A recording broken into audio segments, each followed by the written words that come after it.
All right, it's time to talk Mother's Day again. You can show your love with something handmade, heartfelt, and blooming in beauty. Yeah, this morning we're joined by Rosalyn Phipps. She's the owner of Root and Petal, and she's here to show us just how to create those beautiful arrangements like the ones you see right here in front of us. But her story actually goes way beyond flowers. Welcome, Rosalyn. Thank you for having me. Yeah, we're happy to have you here. Now, Rosalyn, you were the lead designer at Palisades fires, which was tragically lost in the Palisades fire. Take us to that day.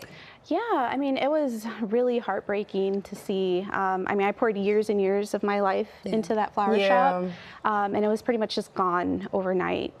We evacuated around 12 o'clock, and by then you can just see this massive plume of smoke in the mountain. And we got stuck in the gridlock getting out of the Palisades, which was really terrifying. So scary. And it was hard to see what happened to our community. It wasn't only our loss, it was, you know, our neighbors, our friends, our clients that lost businesses, homes. Absolutely. Rosalyn, how many years were you there? I was there for a total of 6 years, and I managed the business for about 3 years. Okay. Yeah. Wow. And I loved it. It was so beautiful. The beautiful thing about your community is with all you've been through, we're already seeing that resurgence, that fight to be part of the community again and to rebuild, and that's what you're doing. So that was a brick and mortar store, and now you're doing this pop-up, a mobile pop-up. Yes. Tell us all about it. Yeah, so I travel around. I like to call it Root and Petal Traveling Garden. Love.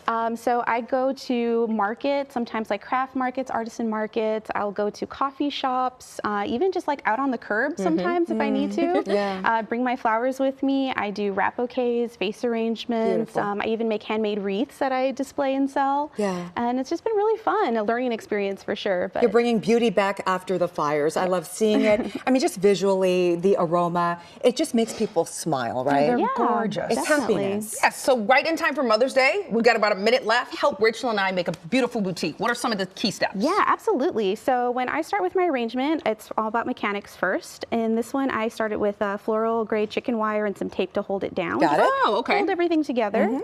So I brought some favorite spring flowers today. My favorite here is going to be lilac. Oh, beautiful. This is probably what everyone is smelling in the whole studio. Yeah, it smells so good in here. And they love to hold on to each other and tangle. But what I like to do when I start is kind of just start on the edges and get my arrangement sort of mapped out. Like, think of it, if you're drawing, you're kind of like drawing the skeleton, or if you're building, it's the foundation. And I noticed, Rosalyn, that you cut on the slant, right? That's important to remember when you're cutting stems. So when you cut a stem so they drink more water, you give it a nice sharp angle. Got it. It's like that. Yeah. Perfect. I learned that from the lady at the grocery store. Oh, so she was, 100% correct.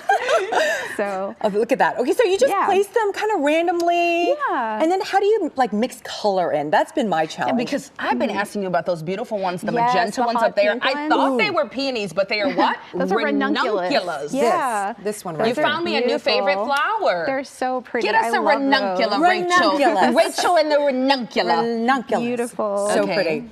Yeah, so as far as mixing colors, I mean, flowers are so forgiving. You can kind of mix anything together and it'll look gorgeous. For me, for this specific arrangement and Mother's Day in general, I like to go with more spring tones. I gotcha. Pastels, purples, pinks. I notice you're keeping the lilacs, which are bigger and tend to hang on the outside. Yeah, a little bit. I'm going to add one kind of more towards the center. And then maybe put the ranunculus like in the middle because it's like a standing. Just like a little focal point. But Rosalyn, we don't have your gift, so if someone wants to come to you for a Mother's Day arrangement that looks better than mine, can they still grab one from you for Mother's Day? Absolutely. How can they reach out to you? Yeah, so you can find me at Root and Petal Floral on Instagram. I'm also going to be at Sight Glass Coffee this Saturday from 10 to 2 o'clock. And where is that? That is in Hollywood on Sycamore. Beautiful. All right, well, yeah, go get her help so it doesn't look like what I did here. All right, Rosalyn, thank you so much, and we're so glad to see you back. Sorry for all you've been through, but how beautiful to fight back and come back stronger. All right, guys, Root and Petal Flowers. Check out our website, kcalnews.com. Click See It on TV for more information.